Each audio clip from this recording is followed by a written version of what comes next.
Hello friends, Vijesh biology में आपका स्वागत है।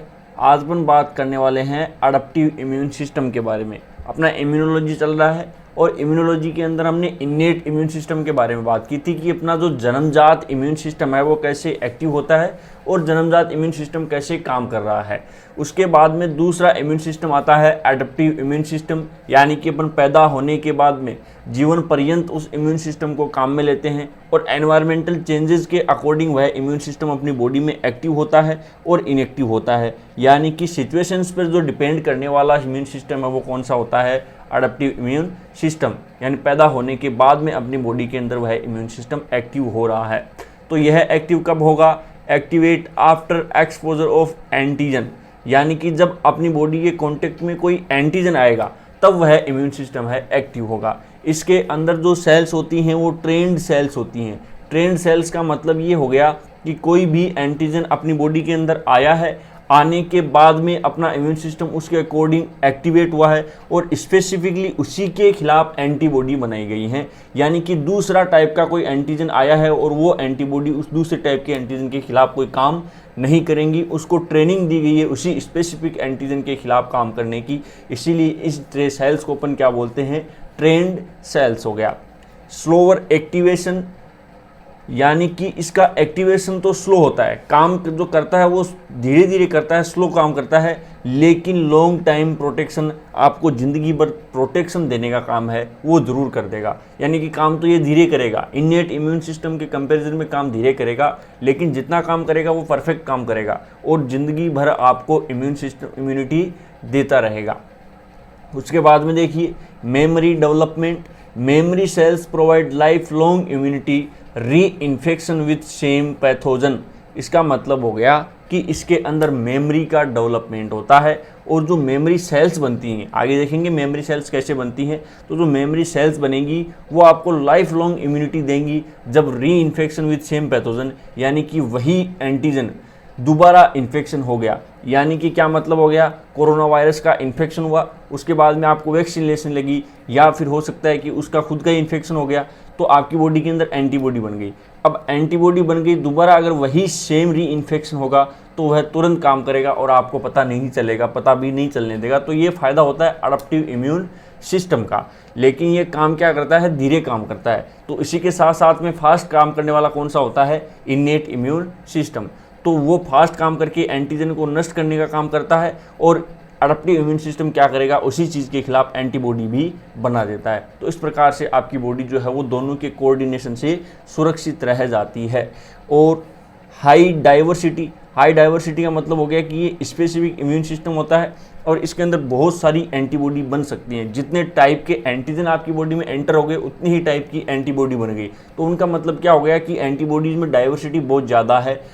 लेकिन cell mediated innate immune system में ऐसा नहीं होता, डाइवर्सिटी नहीं होती। जो भी बाहर से कोई भी पैथोजन आया है, कोई भी फॉरेजन पार्टिकल आया है, उसको किल करने का सेम तरीका था। चाहे किसी भी प्रकार का कोई भी पैथोजन आ रहा है, उसका काम करने का, जो मारने का जो तरीका था वो सेम ही प्रकार का था। उसके अंदर डाइवर्सिटी इतनी ज़्यादा नहीं थी। लेकिन यहाँ पर जितने ज़्यादा इन्फेक्शन होंगे उतनी ज़्यादा टाइप की एंटीबॉडी बनेंगी। तो उसका मतलब हो गया कि डाइवर्सिटी वहाँ पर ज़्यादा होगी।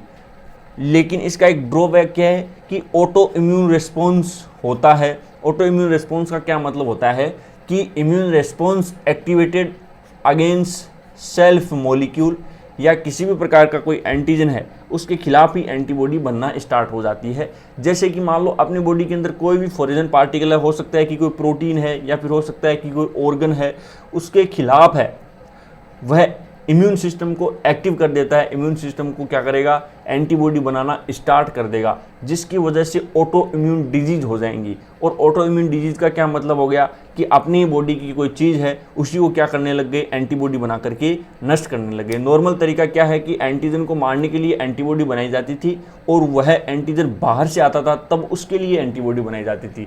लेकिन अगर किसी भी वजह से अपना इम्यून सिस्टम ज़्यादा एक्टिव हो गया, हाइपर एक्टिवेशन हो गया, किसी प्रकार की कोई बीमारी होगी जिसके अंदर क्या होगा कि अपनी ही बॉडी पार्टिकल के खिलाफ अगर एंटीबॉडी बनाना स्टार्ट कर दी तो इसका मतलब हो गया कि वो नुकसान वाली बात है। और वो क्या कहलाता है? Auto immune response. यानी अपनी ही चीज़ के खिलाफ इम्यून रेस्पॉन्स एक्टिव कर देना क्या कहलाता है? Auto immune response. जैसे कि मान लो सिस्टेमिक लूपियस इरिथ्रोमेटस नाम का एक ऑटो इम्यून डिजीज होता है, जिसके अंदर क्या हो गया कि अपना ही जो क्रोमेटिन है, अपना खुद का डीएनए, उसके खिलाफ एंटीबॉडी बनाना स्टार्ट कर देता है अपनी बॉडी, जिसके लिए क्या होता है कि वह क्रोमेटिन है वो नष्ट होना स्टार्ट हो जाती है। उसी प्रकार से मल्टीपल स्क्लेरोसिस डिजीज होती है, स्क्लेरोडर्मा होती है, ये बहुत सारी ऑटो इम्यून डिजीज होती हैं। एनीमिया होते हैं बहुत सारे, जैसे पर्नीशियस एनीमिया, उसके अंदर भी क्या होता है कि गैस्ट्रिक पैराइटल सेल्स के खिलाफ एंटीबॉडी बनाना स्टार्ट कर दी जाती है, जिससे कि अपनी गैस्ट्रिक पैराइटल सेल्स हैं वो नष्ट होना स्टार्ट हो जाती हैं। ब्रेन के वाइट मैटर के खिलाफ कभी बार एंटीबॉडी बनाना स्टार्ट हो जाती हैं मल्टीपल स्क्लेरोसिस के अंदर, जिसके अंदर क्या होता है कि ब्रेन का वाइट मैटर है उसके खिलाफ एंटीबॉडी बनाना स्टार्ट कर दी जाती है, जिससे कि ब्रेन का वाइट मैटर खत्म हो जाएगा, यानी कि अपना दिमाग खाली हो जाएगा, जिसको अपन क्या बोल देंगे देसी भाषा में कि अपना दिमाग जो है वो खाली हो जाएगा। यानी कि ब्रेन के वाइट मैटर के खिलाफ ही अगर एंटीबॉडी बनाना स्टार्ट कर दी तो मेमोरी के अंदर भी लॉस हो जाएगा, या फिर आप किसी भी काम को करने की इतनी ज़्यादा क्षमता नहीं रहेगी। तो ये क्या कहलाएंगे, सारे के सारे ऑटो इम्यून रेस्पॉन्स कहलाते हैं। अब अपन देखते हैं कि एडेप्टिव इम्यून सिस्टम का क्या सिस्टम होता है और क्या क्या इसके अंदर सेल्स इन्वॉल्वमेंट होती हैं, इसके अलावा ये काम कैसे कैसे कर सकती हैं। तो देखिए, ये तो था अपना innate immune response. Innate immune response के अंदर क्या थे, मैक्रोफेजेस भी थी, डेंड्राइटिक सेल्स भी थी, या फिर लिपोसोम यानी कि किसी प्रकार के एंटीजन की कोई स्ट्रक्चर हो सकती है। इसके अलावा क्या था, नेचुरल किलर सेल्स थी और न्यूट्रोफिल्स। ये सारे की सारी सेल्स हैं वो किसका रिस्पॉन्स है, इन्नेट इम्यून रेस्पॉन्स। लेकिन मैंने आपको बताया था कि मैक्रोफेज और डेंड्राइटिक सेल्स जो हैं वो अडप्टिव इम्यून रिस्पॉन्स का भी पार्ट होती हैं, क्योंकि ये टी हेल्पर सेल्स को एंटीजन प्रेजेंटेशन कर सकती हैं, और टी हेल्पर सेल्स को उनके बीच में कोऑर्डिनेशन बनाने का काम कौन करेगा, MHC क्लास 2। यानी कि मैक्रोफेज और डेंड्राइटिक सेल्स ये दोनों की दोनों ऐसी सेल्स हैं कि अपने एंटीजन को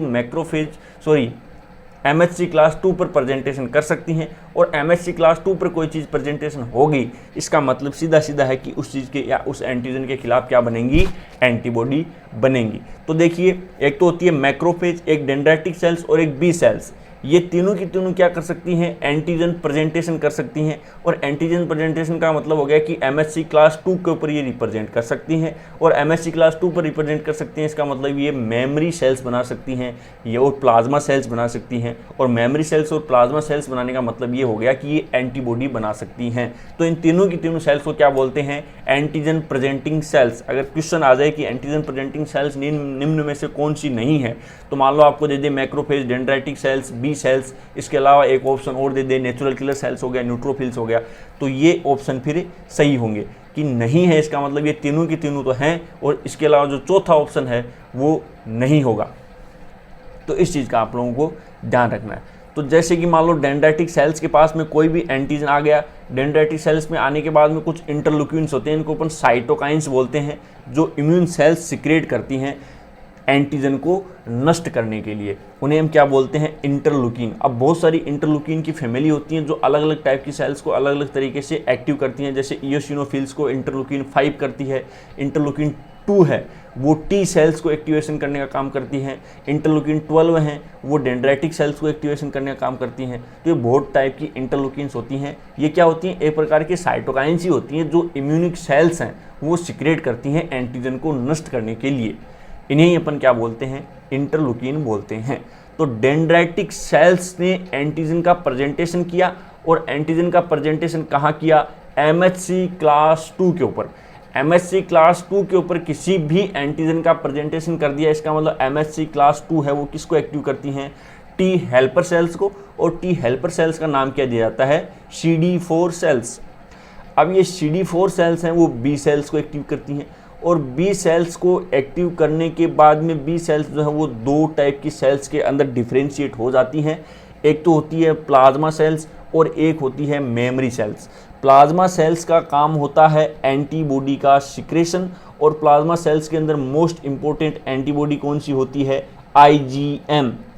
और मेमोरी सेल्स का काम है भविष्य के अंदर किसी भी अगर यही एंटीजन दोबारा आ गया तो फिर उसको नष्ट करने का काम किसका है, मेमोरी बी सेल्स का काम है। और मेमोरी बी सेल्स के अंदर सबसे इंपॉर्टेंट एंटीबॉडी जो होती है वो IgG होती है। इसका आपको अच्छे से ध्यान रखना है। अब प्लाज्मा सेल्स हैं वो इंस्टेंटली जो एंटीजन यहाँ से आया था डेंड्राइटिक सेल्स के पास में, उसको क्या करना है, नष्ट करने का काम कौन करेंगी, प्लाज्मा सेल्स। उसको तुरंत नष्ट करने का काम कौन कर देंगी, प्लाज्मा सेल्स। अब देखिए एक फिनोमिना होता है क्लास स्विचिंग। क्लास स्विचिंग के अंदर क्या होता है कि कोई लाइट चेन सिंथेसिस होती है, एंटीबॉडी की हैवी चेन सिंथेसिस होती है, और क्लास स्विचिंग के अंदर IgM से सभी प्रकार की एंटीबॉडी बनाई जा सकती हैं। अपन देखेंगे क्लास स्विचिंग क्या होती है और अलग अलग चीज़ें देखते हैं। तो क्लास स्विचिंग के अंदर एक IFN गामा सिग्नलिंग होती है। IFN गामा सिग्नलिंग कौन करता है, टी हेल्पर 1, और IFN गामा के रिस्पॉन्स में बनती है IgG एंटीबॉडी। इसके अलावा TGF बीटा पाथवे चलता है, TGF बीटा पाथवे से IgA एंटीबॉडी बनती है। इसके अलावा इंटरलूकिन 5 का रिस्पॉन्स चलता है टी हेल्पर 2 के द्वारा, और इंटरलूकिन 5 का रिस्पॉन्स चलेगा, उसके रिस्पॉन्स में बनेगी IgE एंटीबॉडी। तो इसका मतलब है IgM एंटीबॉडी अगर बन गई है तो उसके बाद में उसी से सारी की सारी एंटीबॉडी बनाई जा सकती हैं। उस फिनोमिना को क्या बोलते हैं, क्लास स्विचिंग। और क्लास स्विचिंग है वो एक स्पेसिफिक तरीके से होती है। अपन पढ़ेंगे कि क्लास स्विचिंग कैसे हो सकती है, किसी भी एंटीबॉडी की लाइट चेन का कैसे सिंथेसिस हो सकता है, हैवी चेन का कैसे सिंथेसिस हो सकता है। ये सब की सब चीज़ें हैं वो इंपॉर्टेंट चीज़ें होती हैं। तो यहाँ पर तो अपन ये समझ रहे हैं कि प्लाज्मा सेल्स ने IgM एंटीबॉडी बनाई है और तुरंत उस एंटीजन के खिलाफ एंटीबॉडी बना के उसको नष्ट करने का काम किया जा रहा है। इस रेस्पॉन्स को अपन बोलते हैं प्राइमरी इम्यून रेस्पॉन्स। और उसके खिलाफ प्लाज्मा सेल्स ने क्या बनाई है, तुरंत एंटीबॉडीज बनाई हैं डिफरेंट टाइप की। और अगर री इन्फेक्शन हुआ है उस सेम पैथोजन का, सेम एंटीजन का री इन्फेक्शन हुआ है, तो उसको तुरंत नष्ट किया जाएगा। और उसको नष्ट कौन सी सेल्स करेंगी, मेमोरी बी सेल्स नष्ट करेंगी। और यह रेस्पॉन्स क्या कहलाता है, secondary immune response. Primary immune response में थोड़ा टाइम लगता है, लेकिन सेकेंडरी इम्यून रिस्पॉन्स में टाइम नहीं लगता, क्योंकि यहाँ पर सारी की सारी तैयारी करके रखी हुई है। कोई भी प्रोसेसिंग करने की ज़रूरत नहीं है, कोई भी MSc क्लास 2 पर रिप्रेजेंटेशन करने की ज़रूरत नहीं है। उसको रिकॉग्नाइज करके तुरंत उसके खिलाफ एंटीबॉडी बनाई हुई है, उस एंटीजन को नष्ट कर दिया जाएगा। अब ये CD4 सेल्स हैं, वो और क्या काम कर रही हैं, यानी कि T सेल्स हैं। और T सेल्स में भी कौन सी सेल्स होती हैं, T helper cells. T helper cells भी बहुत टाइप की सेल्स होती हैं, T helper 1, T helper 2, T helper 13, T helper 15, different type की T हेल्पर सेल्स होती हैं। सबसे इंपॉर्टेंट जो सेल्स होती हैं वो T हेल्पर 1 और T हेल्पर 2। अब T हेल्पर 1 का काम क्या है, IFNG या जिसको बोलते हैं IFN गामा सिग्नलिंग करती हैं। ये एक सिग्नलिंग मॉलिक्यूल होता है। इस सिग्नलिंग से क्या होता है, इस IFN गामा से मैक्रोफेज एक्टिव हो जाती हैं। इस IFN गामा से क्या हो जाती हैं, मैक्रोफेज एक्टिव हो जाती हैं। और मैक्रोफेज एक्टिव हो जाती हैं तो अपन समझ सकते हैं कि मैक्रोफेज एक्टिव हो रही है, इसका मतलब होगा फैगोसाइटोसिस, यानी कि ये एंटीजन ज़्यादा प्रभावी नहीं हो पाए। एक तो किस पाथवे में काम चल रहा है, एंटीबॉडी बनाने का काम चल रहा है, और उसके अंदर लग रहा है टाइम। तो टाइम लग रहा है तो हो सकता है कि यह इन्फेक्शन बहुत ज़्यादा सीवियर हो सकता है। टाइम ज़्यादा अपन एंटीजन को नहीं दे सकते। कोई वायरस बैक्टीरिया अगर घातक रूप से अपनी बॉडी के अंदर इन्फेक्शन हुआ है तो अपन उसको ज़्यादा टाइम नहीं दे सकते। तो दूसरा पाथवे है वो भी तैयारी करके रखी जाती है, यानी फैगोसाइटोसिस भी साथ साथ में चल रहा है। और फैगोसाइटोसिस कैसे चलता है, T हेल्पर 1 सेल्स जो होती हैं वो IFN गामा, इंटरलूकिन 12 और IFN गामा का सिग्नलिंग देती हैं। और IFN गामा के सिग्नलिंग की वजह से क्या एक्टिव होता है, मैक्रोफेज सेल्स एक्टिव होती हैं। और ये क्या काम करती हैं, फैगोसाइटोसिस करने का काम करती हैं। इसके अलावा जो दूसरा सेल्स है वो T हेल्पर 2 सेल्स है। और T हेल्पर 2 सेल्स जो हैं वो इंटरलूकिन 4, इसके अलावा इंटरलूकिन 5, ठीक है, इंटरलूकिन 4, इंटरलूकिन 5, इसके अलावा इंटरलूकिन 10, ये डिफरेंट टाइप के इंटरलूकिन का सिक्रेशन करती हैं। और ये इंटरलूकिन का काम करते हैं, एक तो ये काम करते हैं IgE एंटीबॉडी बनाने का, IgE एंटीबॉडी बनाने का काम करते हैं। इसके अलावा इयोसिनोफिल्स को एक्टिव करने का काम करती हैं। इयोसिनोफिल्स ये भी एक इम्यून सेल्स हैं।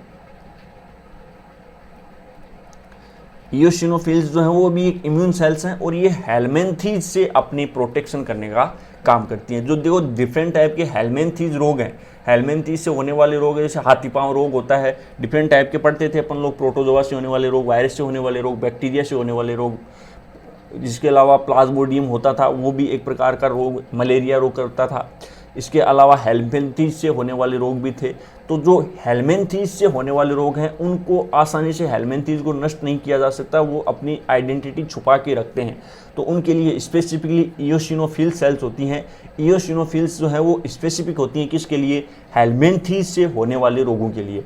तो इसका मतलब टी हेल्पर 2 ने क्या काम कर दिया कि अगर किसी हेलमिंथेस ने भी एक्टिव किया, हेलमिंथ ने एक्टिव किया है इम्यून सिस्टम को, तो वो किसको एक्टिव कर देंगी? इयोसिनोफिल्स को एक्टिव कर देंगी, जिसकी वजह से उस हेलमिंथेस को क्या किया जा सके?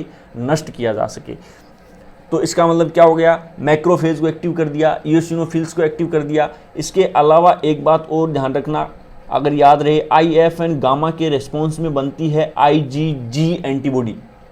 IFN गामा ने एक तो क्या काम किया है? मैक्रोफेज को एक्टिव किया है। इसके अलावा IFN गामा के रेस्पॉन्स में बनती है IgG एंटीबॉडी, और इंटरलूकिन 5, इंटरलूकिन 4, इंटरलूकिन 10 इनके रेस्पॉन्स में कौन सी बन रही है? IgE antibody. तो यहाँ पर आप देख रहे हैं कि टी हेल्पर सेल्स जो है मोस्ट इंपॉर्टेंट रोल प्ले कर रही है। एक तो एंटीबॉडी कहाँ बन रही है? इस पाथवे से बन रही है। इसके अलावा एंटीबॉडी यहाँ पर भी बना करके तैयार रखा जा रहा है, यानी कि फैगोसाइटोसिस किया जा रहा है, और फैगोसाइटोसिस के साथ साथ में एंटीबॉडी बनाने के अंदर भी हेल्प की जा रही है। तो ये होता है अडप्टिव इम्यून रिस्पॉन्स, जो बहुत ज़्यादा स्पेसिफिक होता है। हमने इसीलिए इसका नाम क्या दिया है? स्पेसिफिक नाम दिया है, और इसीलिए बोलते हैं कि ये स्ट्रॉन्ग प्रोटेक्शन करता है आपसे रोगों के लड़ने की क्षमता के अंदर, स्ट्रॉन्ग प्रोटेक्शन। और यही क्या होता है? स्ट्रॉन्ग प्रोटेक्शन होता है। एक साथ 2-2, 3-3 पाथवे चला के रखता है, जिसकी वजह से कोई भी वायरल इन्फेक्शन या किसी भी प्रकार का इन्फेक्शन है वो आपके ऊपर ज़्यादा प्रभावी नहीं हो। तो ये तो देखो बात थी टी हेल्पर सेल्स की या CD4 सेल्स की। इसके अलावा दूसरी सेल्स जो होती हैं वो होती हैं CD8 सेल्स, जिसको अपन बोलते हैं टी साइटोटॉक्सिक सेल्स। अब टी साइटोटॉक्सिक सेल्स के अंदर क्या किया जाता है कि कोई भी इन्फेक्टेड सेल्स है उसको तुरंत लाइसिस कर दिया जाता है, उसको तुरंत मार दिया जाता है। यहाँ पर भी आप देख रहे हो क्या हो रहा है? IFN गामा, और IFN गामा हो रहा है तो इसका मतलब इसका लाइसिस कौन कर सकता है? इसका लाइसिस कर सकता है मैक्रोफेज सेल्स, इसका फैगोसाइटोसिस कर सकती हैं। तो इसका मतलब ये हो गया कि CD8 सेल्स जो हैं वो IFN गामा का सिक्रेशन करके तुरंत साइटोटॉक्सिक यानी उस इन्फेक्टेड सेल्स को ही नष्ट कर देंगी, और इन्फेक्टेड सेल्स को ही नष्ट कर देंगी तो इसका मतलब ये हो गया कि अब किसी भी प्रकार का रोग होने की कोई गुंजाइश नहीं है। इसके अलावा मेमरी CD8 सेल्स हैं वो भी कुछ टाइम के लिए काम करती हैं। जैसे कि मान लो रेबीज रोग के लिए अपन बहुत 21 दिनों तक टीके लगवाते हैं। टीके लगवाने का क्या मतलब हो गया? इंजेक्शन लगवाते हैं। तो क्या करते हैं कि बनी बनाई एंटीबॉडी ही देते हैं साइटोटॉक्सिक सेल्स के अंदर। मान लो कि बनी बनाई एंटीबॉडी देते हैं लेकिन वो ज़्यादा टाइम तक काम नहीं करती, तो मान लो हो सकता है कि 2 या 3 दिन के अंतराल में वापस से आपको इंजेक्शन खाना पड़ रहा है, क्योंकि वो एंटीबॉडी जो बनी हुई थी वो 2-3 दिन का प्रोटेक्शन कर रही थी, फिर से आपने एंटीबॉडी ले ली। तो इसका मतलब 20 या 21 दिन तक आपने कंटिन्यू ट्रीटमेंट लिया है, तो फिर वह वायरस या जो भी रोग है जो भी आपकी बॉडी के अंदर एंटर हुआ है उसके नष्ट होने की संभावनाएं पूरी बन जाती हैं। लेकिन अगर एक ही इंजेक्शन लिया हुआ होता है तो उसके अंदर वो इन्फेक्शन नष्ट नहीं हो सकता। वो क्यों नहीं हो सकता है? क्योंकि एंटीबॉडी है वो लॉन्ग टाइम तक काम करने वाली नहीं दी गई है। तो CD8 सेल्स के ऊपर एंटीजन प्रेजेंटेशन का काम कौन कर रहा है? MSC क्लास फर्स्ट कर रही है, और CD4 सेल्स के ऊपर MSC क्लास 2 करती है। ये बातें वो काफ़ी बार पूछी जा सकती हैं, काफ़ी इंपॉर्टेंट चीज़ें होती हैं। CD8 सेल से पाथवे चल रहा है, तुरंत फैगोसाइटोसिस किया जा रहा है, उस सेल्स को मारा जा रहा है, यहाँ पर एंटीबॉडी नहीं बना जा रही हैं, और इस पाथवे को क्या बोलते हैं या इस इम्यूनिटी को क्या बोलते हैं? सेल मीडिएटेड इम्यूनिटी, यानी सेल के अंदर ही तुरंत काम निपटाया जा रहा है, उसको अपन क्या बोल देंगे? Cell mediated immunity. और अगर एंटीबॉडी बन रही है और एंटीबॉडी बना करके उस पैथोजन को नष्ट किया जा रहा है तो उसको बोलते हैं ह्यूमरल मीडिएटेड इम्यूनिटी। तो ये आपकी सेल मीडिएटेड इम्यूनिटी हो गई, या आपकी ह्यूमरल मीडिएटेड इम्यूनिटी हो गई, प्राइमरी इम्यून रिस्पॉन्स हो गया, सेकेंडरी इम्यून रिस्पॉन्स हो गया। ये डिफरेंट टाइप का आपका इम्यून सिस्टम होता है, और ये होता है adaptive immune system. Innate immune response के कंपैरिजन में ये थोड़ा स्ट्रॉन्ग इम्यून रिस्पॉन्स होता है,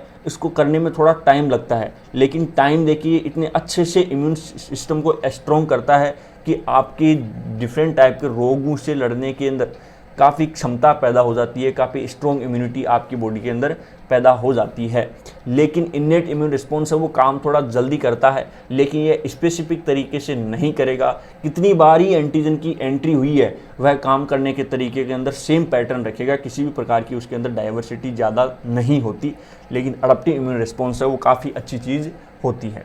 तो इस प्रकार से आपने देखा कि इन्नेट इम्यून रिस्पॉन्स और अडप्टिव इम्यून रिस्पॉन्स दोनों मिलकर के काम कर रहे हैं। ये दोनों मिलकर के काम क्यों कर रहे हैं? मान लो कि अकेला अडप्टिव इम्यून रिस्पॉन्स काम करता, इन्नेट इम्यून रिस्पॉन्स काम नहीं करता, तो उसके अंदर क्या होता कि एंटीजन को बॉडी के अंदर ज़्यादा टाइम तक रखा जाता, यानी उसके खिलाफ में एंटीबॉडी तो बनाए जा रहे हैं लेकिन उसको ज़्यादा टाइम तक रखा जाता। तो अगर किसी भी प्रकार का सीवियर पैथोजन आ गया तो वो आपको रोग पैदा कर देता और आपको निपटा देता, यानी कि ज़्यादा टाइम मिल गया तो इसका मतलब आदमी की डेथ भी वह कर सकता था। तो उससे बचाने के लिए तुरंत काम किया जाता है, यानी कैसे ना कैसे करके जिंदा तो बचा जाए। जिंदा बच गए, उसके बाद में उस पैथोजन के खिलाफ एंटीबॉडी बना दी जाती है। बचा हुआ काम कौन कर देगा? अडप्टिव इम्यून रिस्पॉन्स, यानी कि ये फ्यूचर के अंदर यह इन्फेक्शन नहीं हो उसका काम कौन कर देगा? Adaptive immune response. तो अपनी अपनी जगह पर दोनों ही इंपॉर्टेंट होते हैं और दोनों ही सहयोग के साथ में काम करते हैं। मैक्रोफेज, डेंड्राइटिक सेल्स का ध्यान रखना, ये दोनों चीज़ों के अंदर आती हैं। और डेंड्राइटिक सेल्स जो है वो इम्यून सिस्टम की बहुत ही स्पेसिफिक सेल्स होती हैं। ये एक ऐसी सेल्स होती हैं जो MSc क्लास 1 पर भी एंटीजन प्रेजेंटेशन कर सकती हैं, MSc क्लास 2 पर भी एंटीजन प्रेजेंटेशन कर सकती हैं, यानी कि ये टी हेल्पर सेल्स को भी एक्टिव कर सकती हैं और टी साइटोटॉक्सिक सेल्स को भी एक्टिव कर सकती हैं। और डेंड्राइटिक सेल्स जो है वो इन्नेट इम्यून रिस्पॉन्स का पार्ट भी होती हैं और अडप्टिव इम्यून रिस्पॉन्स का पार्ट भी होती हैं। इसके अलावा ये सेल मीडिएटेड इम्यूनिटी का भी पार्ट होती हैं और ह्यूमरल मीडिएटेड इम्यूनिटी का भी पार्ट होती है। यहाँ पर आप आसानी से अच्छे से देख पा रहे हो। तो डेंड्राइटिक सेल्स जो है वो बड़ी इंपॉर्टेंट सेल्स होती हैं।